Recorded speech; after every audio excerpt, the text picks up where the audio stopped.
시편 20편 1절부터 끝절. 환난 날에 여호와께서 내게 응답하시고 야곱의 하나님의 이름으로 너를 높이 드시며 성소에서 너를 도와주시고 시온에서 너를 붙드시며 내 모든 소재를 기억하시며 내 번제를 받아 주시기를 원하노라. 셀라. 내 마음의 소원대로 허락하시고 내 모든 계획을 이루어 주시기를 원하노라. 우리가 너의 승리로 말미암아 계가를 부르며 우리 하나님의 이름으로 우리의 깃발을 세우리니 여호와께서 내 모든 기도를 이루어 주시기를 원하노라. 여호와께서 자기에게 기름 부음 받는 자를 구원하시는 줄 이제 내가 아노니 그의 오른손에 구원하는 힘으로 그의 거룩한 하늘에서 그에게 응답하시리로다. 어떤 사람은 병거 어떤 사람은 말을 의지하나 우리는 여호와 우리 하나님의 이름을 자랑하리로다. 그들은 비틀거리며 엎드러지고 우리는 일어나 바로 서도다. 여호와여, 왕을 구원하소서. 우리가 부를 때 우리에게 응답하소서. 아멘. 오늘 본문은 다윗의 시 인도자를 따라 부르는 노래라는 제목이 붙어 있습니다. 시편 150편 중에 다윗과 연관되어 있는 시가 73편입니다. 다윗의 입에서 나왔습니다. 다윗의 붓에서 나왔습니다. 그 중에 30편이 다윗이 직접 쓴 시입니다. A Song of David. 그 다음에 나머지는 다윗의 영향을 받아서 쓴 시라고 할 수 있습니다. 다윗의 시는 지난 3000년 동안 가장 많이 사랑받는 그런 시였습니다. 특별히 다윗을 통해서 메시아에 대한 예언이 나온 것은 굉장히 탁월합니다. 이 편에 보면 기름 부음 받은 아들 그리스도의 신성을 예언하고 있습니다. 22편은 메시아의 대속의 죽음을 이야기하면서 엘리 엘리 라마 사박다니, 나의 하나님 나의 하나님 어찌하여 나를 버리셨나이까, 이제 예언했습니다. 시편 110편에는 그리스도의 제사장직을 예언했고 2편, 6편, 68편에는 그리스도의 부활과 승천과 장차올 왕국에 대해서 예언했습니다. 오늘 본문 말씀을 보면 제목이 다윗의 시 인도자를 따라 부르는 노래라고 는 것으로 볼 때 성전송입니다. 이스라엘 백성들이 포로에서 귀환해 왔을 때 이제 성전을 건축하고 그 성전 밖에서는 제물을 잡아 예배를 하나님 앞에 제사를 드리고 그 시간 동안 성전에서 하나님을 노래하며 예배했던 성전송입니다.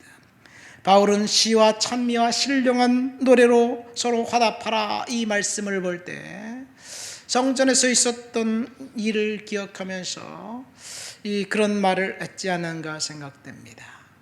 오늘 본문에 보면 두 부류의 사람들이 나옵니다. 첫 번째 부류는 환난을 당할 때 하나님께 찾아와 하나님 앞에 부르짖고 기도하는 사람, 두 번째 사람은 자신의 지혜와 자신의 힘으로 이제 해결하고자 하는 사람들입니다. 7절 8절 말씀 볼까요?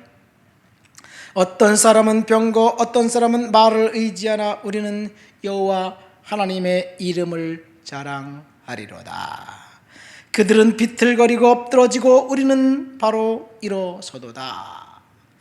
말과 병거를 의지하는 사람은 비틀거리고 넘어지지만 여호와 하나님의 이름을 의지한 그 사람은 일어서 바로 서서 하나님께서 회복시켜 주신 은혜의 시간이 있다는 이야기입니다. 병과 말을 의지하는 어떤 사람, 하나님을 의지하는 우리, 저와 여러분들은 어떤 편인가요? 오늘 아침에 하나님이 우리에게 묻는 것은 하나님을 의지하는 사람의 편인가, 아니면 말과 병거를 의지하고 자기의 지식과 지혜를 의지하는 사람의 편인가 묻고 계십니다. 고난당할 때 그 사람의 태도를 보면 그 사람이 어떤 누구인지 알 수 있다는 말이 있습니다.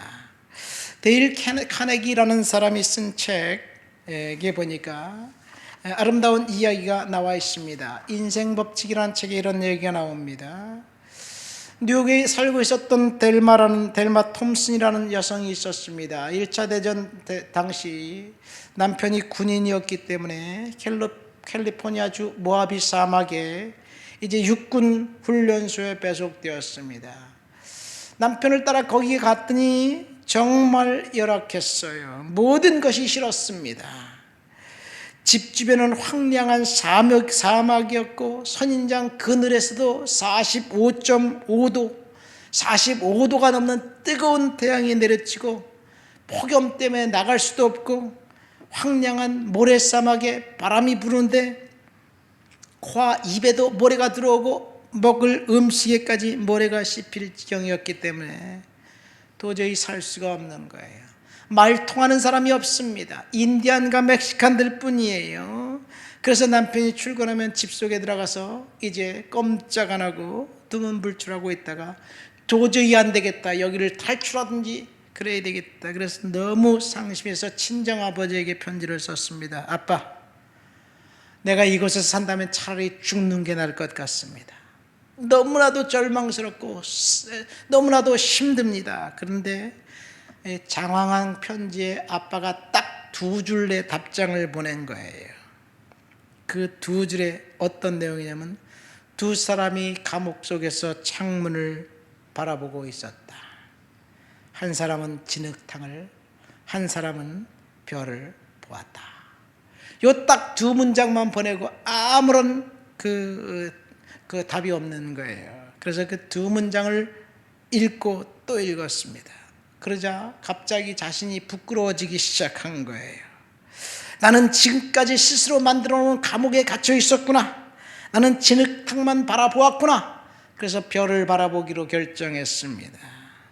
그래서 이런 절박한 상황에서도 이제 좋은 것, 장점이 무엇인가 찾아보기 시작했습니다. 그랬더니 밖에 나가면 말 통하지 않는 인디안과 멕시칸들만 있었어요. 그래서 손짓 발짓 해가면서 그들하고 이야기하는데 친해지려고 노력하니까 사람의 마음을 그들이 알아주는지 아주 친해졌습니다. 그런데 그 원주민 인디언들, 멕시칸들이 갖고 있는 전통 도자기와 예술품들이 있어요. 관광객들이 가끔 와서 이걸 비싼 값에 팔려고 그래도 사람들이 팔지 않는데 그게 좋아 보인다니까 막 선물로 주는 거예요. 저녁 노을을 바라보면서 그 회상에 젖기도 합니다. 사막, 까마득한 옛날에 그곳이 사막이었을 때, 그것이 바다였을 때 살아 숨쉬던 화석들이 여기저기 널브러져 있는데 그것을 모아서 관찰하고, 그래서 남편이 군 복무가 끝날 때쯤 되니까 그 사람은 사막의 박사가 되었어요. 선인장, 그곳에만 사는 동물들, 이런 것들을 연구하고, 그래서 결국 그것을 가지고 책을 썼다는 이야기예요. 스스로 창문을 바라보기로 결정했고 스스로 별을 바라보기로 결정했기 때문에 상황은 똑같지만 인생은 완전히 바뀌었습니다. 오늘 7절 말씀 보니까 어떤 사람은 병거를, 어떤 사람은 말을 의지하는데 우리는 여호와 하나님을 자랑한다고 고백하고 있습니다. 무엇을 보느냐에 따라 인생이 달라집니다. 당장은 고통스럽고 당장은 비참하고 참담해서 보이는 것은 우울한 것뿐일지라도 그 현실 속에 하나님이 함께 하신다는 사실을 왜 우리는 믿을 수 없을까? 사실 우리가 바라보는 것은 가장 먼저 부정적인 것을 바라봅니다. 그래서 힘든 일이 있을 때 절망하고 낙심이 되는 건 당연합니다. 사실입니다. 그러나 타개책이 우리에게 없을 때 하나님을 믿고 하나님을 신뢰하는 것, 그것은 하나님이 우리에게 주신 귀중한 자산입니다. 제가 인생을 많이 살지 않았지만 선택의 여지가 없다는 것이 오히려 축복일 수가 있습니다. 제가 유학 시절에도 그렇습니다. 돌아설 수가 없어요. 졸업하지 못하면 그냥 돌아와야 되는 거예요. 그러니까 끈덕지게 공부해서 졸업해야지요. 돈이 없으면 굶을 수밖에 없잖아요. 열심히 일할 수밖에 없잖아요. 그래서 열심히 일했습니다. 수요일날 어제 그 오전 기도 시간에 한 권사님이 그런 얘기를 하더라고요. 자기 친구를 얘기하면서 근데 걔는 예수를 안 믿겠대. 그런 얘기를 해요. 왜 예수를 안 믿겠답니까? 뭐 필요한 게 없잖아. 너무 부자라는 얘기예요. 자기 친구 중에서 가장 잘 산다는 얘기예요. 너무너무 부자이기 때문에 이 필요한 것이 딱히 없대요. 예수님도 필요 없고 천국도 필요 없고 여기서 다 누릴 것 누리는데 무슨 예수가 필요하겠어요. 사실 그런 사람이 행복한 것 같지만 가장 불행한 사람이에요. 어제도 그런 얘기를 했어요. 우리가 해외여행을 가려면 열심히 준비하고 돈도 모으고 건강도 챙기고 운동도 하고 자신을 절제하는데 영원한 천국 가기 위해서는 아무것도 준비 안 하는 게 말이 되느냐. 이것이 인생입니다. 요셉을 보세요. 그는 형들의 의도가 사악하다는 것을 알았습니다. 그러나 하나님이 그것을 선으로 바꾸셨다는 사실도 알았습니다. 하나님은 추악한 배반에서도 아름다운 화해를 태어나게 하셨습니다. 요셉이 노예 생활하는 그 처절한 상황 속에서도 기근으로 죽어갈 수밖에 없는 그 아버지와 형들을 구원해낼 수 있는 그런 놀라운 반전을 숨겨두셨습니다. 하나님의 절대적인 은혜는 끔찍한 사건조차도 선한 것으로 바꾸셨습니다. 추악한 배반을 이 세상에서 가장 아름다운 구원의 이야기로 바꾼 것이 바로 성금요일 눈물의 십자가가 부활의 축제로 춤으로 바꾼 거예요. 어쩌면 우리가 지금 최악의 날이라고 생각하는 분들도 계실 것입니다.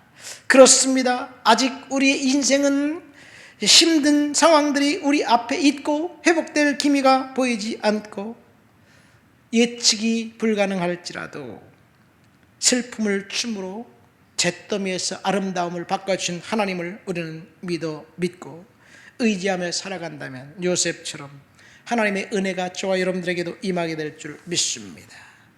여기 보면 환난 당하는 자들에게 누구나 다 하나님이 구원의 은혜를 주신다는 이야기가 아니에요. 1절 말씀 보세요. 환난 날에 여호와께서 내게 응답하시고 야곱의 하나님이 너의 이름을 높이 드시며 성소에서 너를 도와주시고 시온에서 너를 붙드시며 내 모든 소재를 기억하며 내 번제를 받아주시기를 원하노라. 본문은 모두 다 야곱이 하나님이 높여주신다는 것이 아니라 성소에서 너를 도와주시고 시온에서 너를 붙드신다는 말. 성소는 성막을 가리킵니다.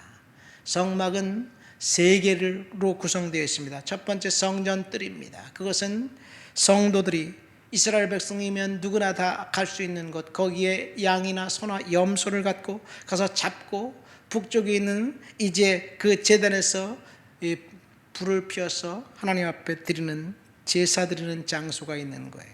문을 열고 들어가면 성소, 그 다음에 또 휘장을 치고 들어가면 지성소가 있습니다.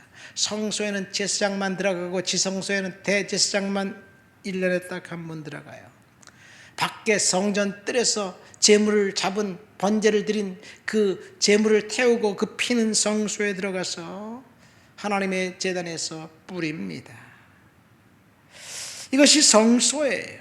하나님을 예배하는 예배의 장소입니다. 예배하는 사람들을 환난당할 때 하나님이 응답해 주신다는 이야기예요. 2절에 시온은 이 시온산인데 시온산은 원래 예루살렘 근처에 있는 작은 산이에요. 여부수 족속의 산이었습니다. 여부수 족속의 성곽이었어요. 그 성곽이 다윗이 그 성곽을 빼앗아 시온성으로 만들고 다윗성으로 만듭니다.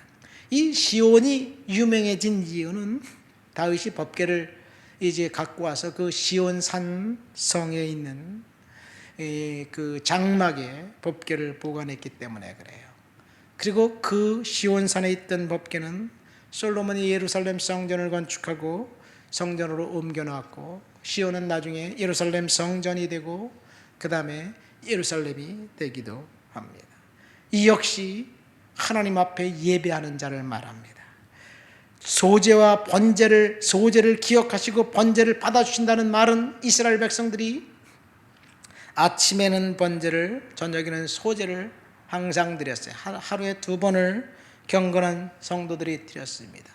성막에서 그 일이 행해졌습니다. 하나님을 예배하는 사람들, 고통과 환난 속에서 성소에 찾아오고 성전에 찾아와 부르짖는 사람들의 기도를 들어주신다는 약속이에요.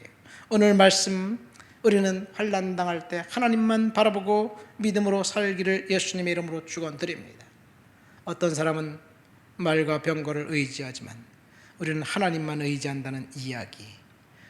똑같은 상황 속에서도 하나님만 바라보고 의지할 때 하나님이 저와 여러분들의 인생을 바꿔주실 줄을 믿습니다. 하나님 아버지 감사합니다. 어떤 사람은 말을, 어떤 사람은 병거를 의지하지만 우리는 하나님만 바라봅니다. 환난 당할 때 성소에서 도와주시는 하나님, 시온에서 붙들어 주시는 하나님, 그 하나님을 오늘도 찬양합니다. 예수님의 이름으로 기도합니다. 아멘.